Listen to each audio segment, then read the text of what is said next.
He got me fined for parking my own car, so I parked right in front of his house. Yeah, you heard that right. The guy who complained about my car ended up staring at it every single day right from his living room window. But let me rewind and tell you how it all started. I live in one of those perfectly trimmed neighborhoods where every lawn looks like it was cut with a laser, and every mailbox has to be the same color. It is a nice place, sure, but there is always that one neighbor who takes the HOA rules way too seriously. For me, that neighbor was Dave, early 50s, tucked-in polo shirt, clipboard in hand, and the kind of smile that says, "I am better than you." The first time I met him, he gave me a pamphlet titled Community Guidelines for New Residents and said, "We like to keep things in order around here." I thought he was being helpful. Turns out, he was setting the stage. Now I own an old 2008 Ford truck. It is my weekend project. I tinker with it, repaint little parts, keep it clean. Sometimes I park it on the street because my garage is packed with tools and woodwork stuff. The HOA rules clearly say short-term street parking is fine as long as the vehicle is registered and moved every 48 hours. Easy. One morning I walked out to find a bright yellow envelope stuck under my windshield wiper, a violation notice for unauthorized vehicle parking. A $100 fine. I honestly thought it was a mistake.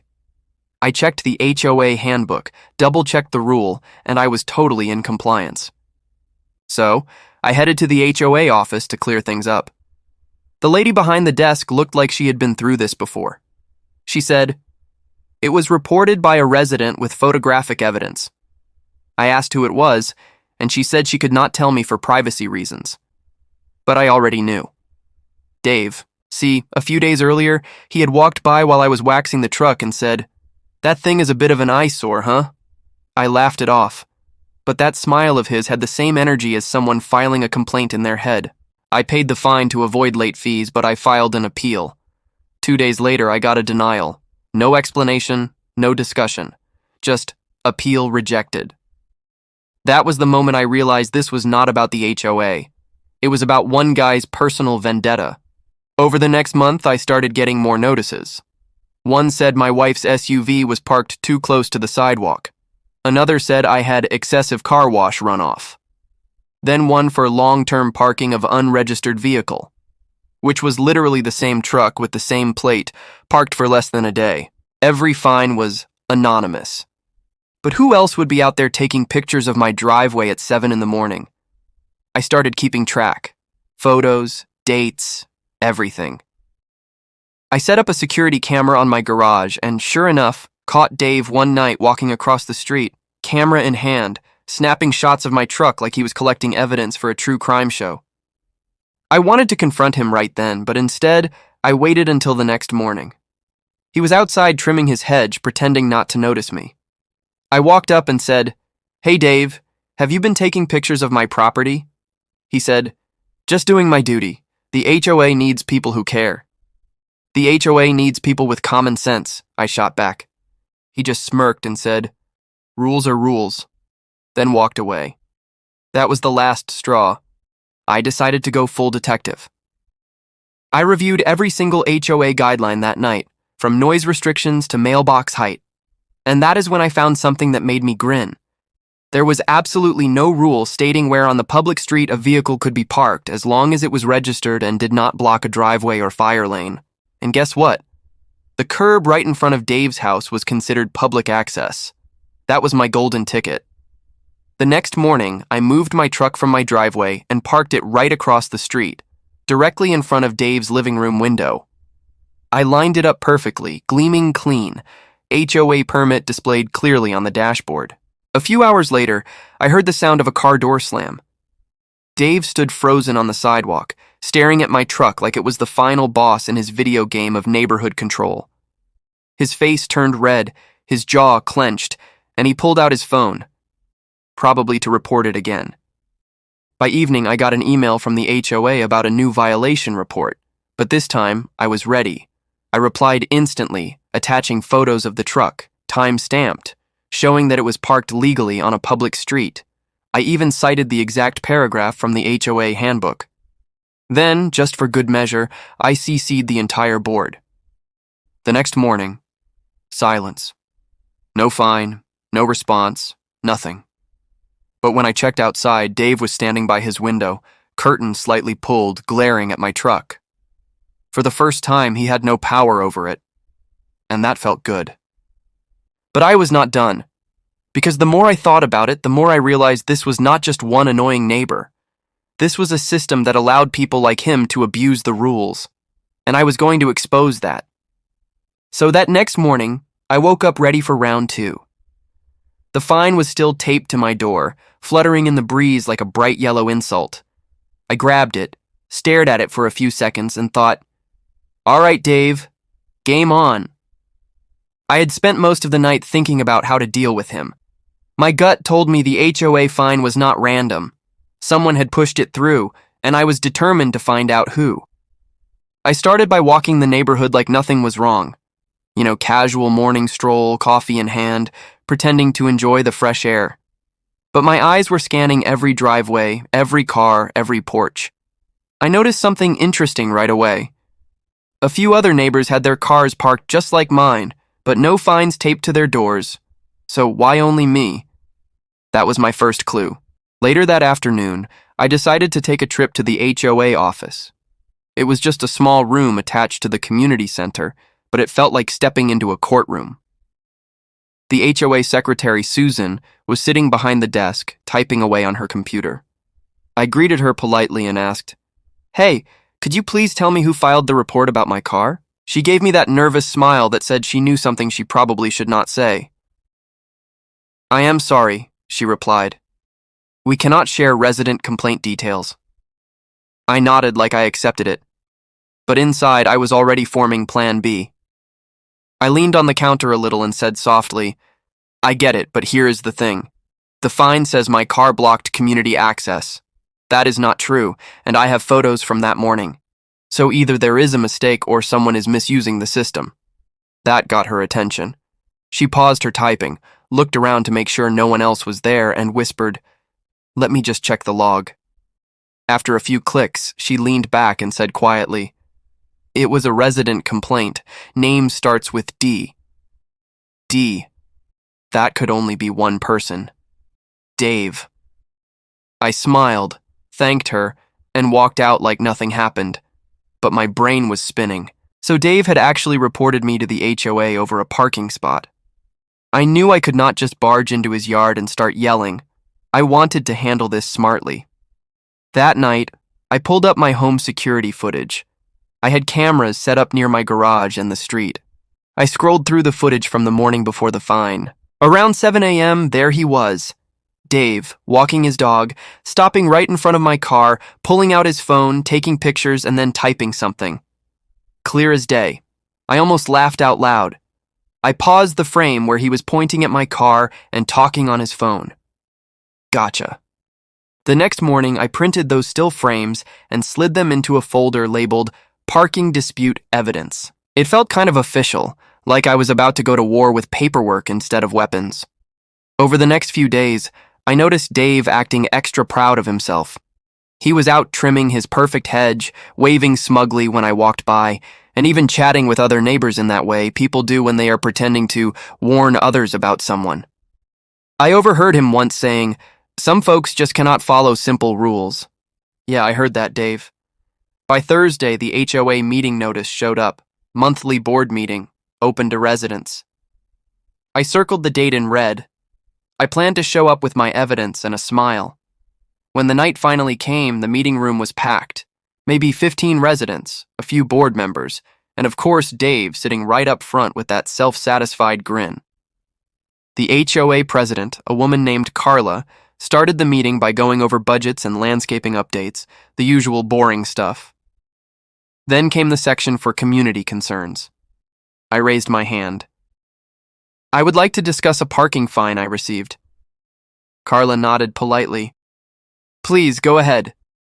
I stood up, unfolded the fine, and placed it on the table. I was fined for allegedly blocking community access, but I have reason to believe this report was not made in good faith. Dave shifted in his seat, trying not to look my way. I pulled out the printed photos and slid them forward. "This is footage from my home security camera, taken minutes before the fine was issued. As you can see, my car was legally parked. And here, I pointed at the photo, is my neighbor taking pictures of it before the complaint was filed. The room went quiet. All eyes turned toward Dave. Carla frowned, picked up the photos, and looked closely. "Dave, is this you?" He stammered. "Well, I was just documenting a potential rule violation. I thought—" Carla cut him off. "Dave, this looks personal. You are not supposed to weaponize the complaint system." The tension was thick. A couple of neighbors whispered to each other. Someone even chuckled quietly. I stayed calm, though inside I was enjoying every second. Carla continued, "Given this evidence, I am rescinding the fine immediately, and moving forward, we will require board verification before issuing fines based solely on resident complaints." I thanked her, gathered my papers, and sat down. Dave's face was red enough to match his polo shirt. He mumbled something about misunderstanding and tried to shrink into his seat. The meeting moved on to other topics, but you could tell no one was paying attention anymore. Everyone was talking quietly about what just happened. When the meeting ended, I walked past Dave and said quietly, "Next time just talk to me first." He avoided eye contact, pretending to check his phone. Outside, a few neighbors patted me on the back. One said, "Good for you, man. About time someone called that guy out." I smiled and nodded, but inside, I was still thinking. Sure, the fine was gone, and Dave was embarrassed, but I wanted something that would make him think twice before pulling a stunt like that again. Not revenge in a cruel way, just a reminder that actions have consequences. So I spent the next few days watching, waiting, and planning. I noticed that Dave's driveway was always spotless, almost obsessively clean, but there was one thing. His wife parked her car half a foot over the sidewalk every single morning when she left for work. It was not a big deal, but technically, according to HOA rules, that was a violation too. I did not want to start a petty war, but I also wanted balance. Let us just say I had an idea that would make Dave think long and hard about what it feels like to be on the receiving end of a fine, and that is exactly where things started to get interesting. Because when the next HOA inspection rolled around, Dave was about to get a taste of his own medicine, served cold and fair. So after that HOA meeting, I will admit things were a little awkward in the neighborhood. People had definitely taken sides. Some thought I went too far by calling Dave out publicly, while most thought it was about time someone stood up to his nonsense. As for Dave himself, he kept a low profile. No more smug waves from across the street, no more fake smiles. He even stopped walking his dog past my house. But I knew that silence did not mean peace. It meant pressure, and I could feel it. Like a rubber band stretched tight, waiting to snap. I was not looking to humiliate the guy, but I wanted to make sure he learned something from all of this. And honestly, I just wanted him to stop messing with people for no reason. So when the monthly inspection day came around, I could not help but notice something interesting. The HOA inspector drove slowly through the neighborhood, clipboard in hand, taking notes. He was a nice older guy named Mark, kind of grumpy but fair. He looked at lawns, mailboxes, paint colors, all that routine stuff. But what caught my eye was when he stopped in front of Dave's driveway. Now remember what I said before. Dave's wife always parked her car halfway over the sidewalk. Technically, that was against the rules. The funny thing was, Mark had never noticed it before. Probably because Dave used to be the one filing complaints for everyone else. So, I walked up to Mark casually and said, "Hey, I am just curious. Does parking over the sidewalk count as a violation? I saw it in the handbook once, but never really understood how strict it is." He looked up from his clipboard, squinted at the car, and said, "Actually, yes. That is not allowed. It is considered obstruction of pedestrian access." He jotted something down. I just nodded politely and walked away. Now, I did not directly report anything. I just asked a question. But that question set the gears in motion. A week later, every resident received the HOA's monthly report, and there it was, a fine issued to Dave's address for sidewalk obstruction.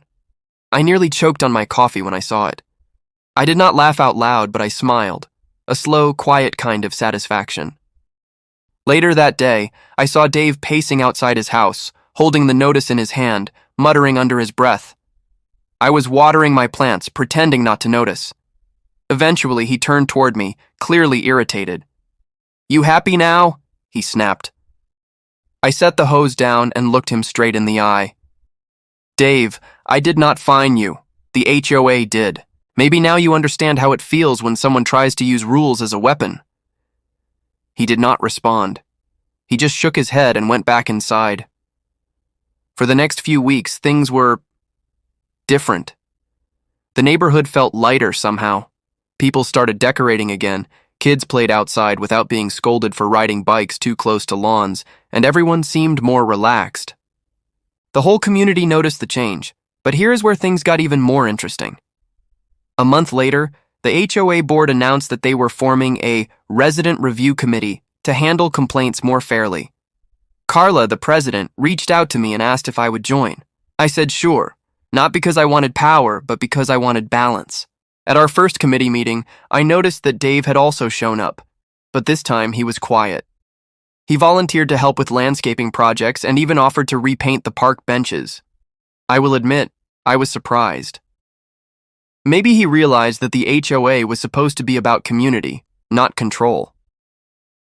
A few evenings later, I was sitting on my porch with a cup of coffee when Dave walked over. For a second, I thought he might start another argument, but he just stood there awkwardly and said, "Listen, man, I was out of line before. I should not have reported you. I thought I was helping the HOA, but I was being a jerk. I am sorry." I looked at him for a moment. The guy looked genuinely embarrassed. I took a sip of coffee and said, "Apology accepted. Just remember, man, we are neighbors, not enemies." He nodded and gave a small smile before walking back home. And you know what? From that day on, things actually changed for good. Over the next few months, Dave mellowed out completely. He stopped nitpicking other people's yards, started waving again, and even hosted a small block barbecue. I will admit, it felt weird at first, but it was nice to see everyone together again without all the tension. One evening during that barbecue, he even joked, "Guess we should thank the car fine incident for bringing the neighborhood together." Everyone laughed and I raised my glass. "Cheers to that," I said. It was one of those moments where you realize how something annoying can actually fix what is broken. And you know what the best part was? That ridiculous parking fine that started it all ended up rewriting how our HOA worked. Now, before any fine goes through, the board reviews it with photo evidence, a proper inspection, and a vote. No more anonymous tattling. No more petty power trips. It was fair. It was balanced. And honestly, it made everyone a lot happier. Looking back, it is kind of funny how the smallest thing, just a parked car, turned into this huge turning point for our whole neighborhood. It taught me that sometimes, the smartest kind of revenge is not about payback or anger. It is about making sure the system changes so the next person does not have to deal with what you went through. After that, I never got another fine again. Not for my car, not for anything. And Dave? He became that one neighbor everyone used to complain about, but now actually liked having around. He even helped me jumpstart my car one morning when my battery died. We both laughed about it, saying, "Guess that is what neighbors are supposed to do." So, in the end, I guess I did not just get even. I got something better. Peace. And that is how my neighbor tried to fine me for parking my car, and ended up fixing the entire HOA instead.